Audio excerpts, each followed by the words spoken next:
कादरनामे में आपको सलाम पहुंचे। जैसे कि आप देख रहे हैं गुज़िश्ता हफ्ते से एक वाक़या कराची के अंदर हुआ है, जो कि ये वाक़या तो जनवरी का है, लेकिन ये शोर जो है एक हफ्ते कबल से उठ रहा है अर्जुमान का जो है मुस्तफ़ा आमिर के जो है कत्ल केस का। जबकि मैं ये समझता हूँ कि इसके अंदर वाक़या जो भी हुए हैं, मुकाबला हुआ है, क्या हुआ, हम उसकी तरफ नहीं जा रहे।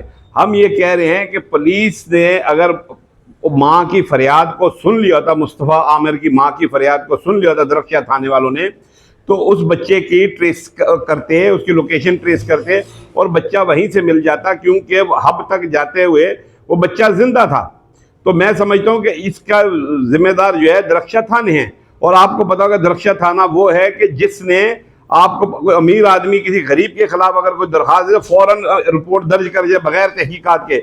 जैसे कि बड़ा मशहूर वाक़या एक हुआ है मोहतरमा बेनज़ीर भुट्टो का मेडिकल कॉलेज का, जिसके अंदर 13 साल से एक बच्चा इमरान बशीर जो है प्रिंसिपल के घर में मुलाजमत इख्तियार की हुई है, और जबकि मुलाजम वो मेडिकल कॉलेज का है, कब तनख्वाह मेडिकल कॉलेज से ले रहा है, लेकिन वो काम उनके घर से कर रहा है। और थोड़े से झगड़े होने के बाद उसको चोरी के केस में अंजुम रहमान ने, प्रिंसिपल ने उसको बंद करवा दिया। और यहाँ माँ रो रही है कि मेरा बच्चा मिल नहीं रहा, और पुलिस का एक माइंड सेट है कि ये बच्चा अपनी मर्जी से गया होगा, आपसे लड़कर गया होगा। मैं पुलिस की अल्लाह हुकाम से अपील करता हूँ कि खुदारा जब आपके पास कोई कंप्लेन आए आप उस पर फौरन एक्शन लें।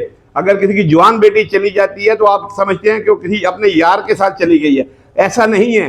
अगर ऐसा है भी तब भी आप इंक्वायरी करें। बच्चा मिस हो गया, किसी की गाड़ी मिस हो गई है, तो आप कच्ची रिपोर्ट लिखते हैं। आपका काम है कि नाके लगा दें, वायरलेस चला दें, मैसेज चला दें, ताकि लोगों की जान बच जाए। क्योंकि अगर मुस्तफ़ा आमिर की भी उस वक्त उसकी माँ की फरियाद को सुन लिया जाता तो मैं समझता हूँ उसकी लोकेशन ट्रेस हो जाती, और वो लोकेशन उस वक्त उसके घर की आती तो वो बच्चा बच जाता, एक कीमती जान बच जाती।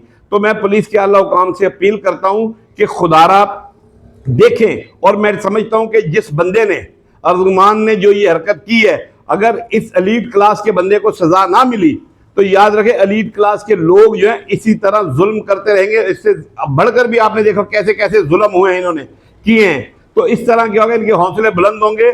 मैं समझता हूँ कि जितने पाकिस्तान में और खुसूसन कराची के अमीर लोग हैं वो अपने बच्चों पर खूब नजर रखें और अपनी फैक्ट्रियों में गरीबों के साथ होने वाली ज्यादतियों का भी इजाला करें, उनका पूरा मुआवजा दे, ताकि खुदा उनको बरकत दे और उनकी वजह से, उनके अच्छे कामों की वजह से उनके बच्चे जो है तरबियत पजीर हो। जैसे आपने देखा कि पंजाब बैंक के अंदर जो सीईओ था उसने कोरोना के अंदर गरीबों की मदद की थी, तो जहाज जो कराची में एयर ब्लू का गिरा था तो उसकी जान खाली बच गई थी।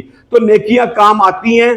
तो खुदारा पुलिस अपना माइंड सेट चेंज करे, जब भी उसके पास किसी चीज की भी रिपोर्ट आए फौरन उस पर एक्शन ले, अपना माइंड सेट तब्दील करे कि नहीं जी वो अपनी मर्जी से गया, ये ऐसा हो गया वैसा हो गया, गाड़ी चोरी हो गई है, फौरन एक्शन किया जाए ताकि लोगों की जानें बची जाए, लोगों का माल बचाए, लोगों की जिंदगी महफूज हो। शुक्रिया।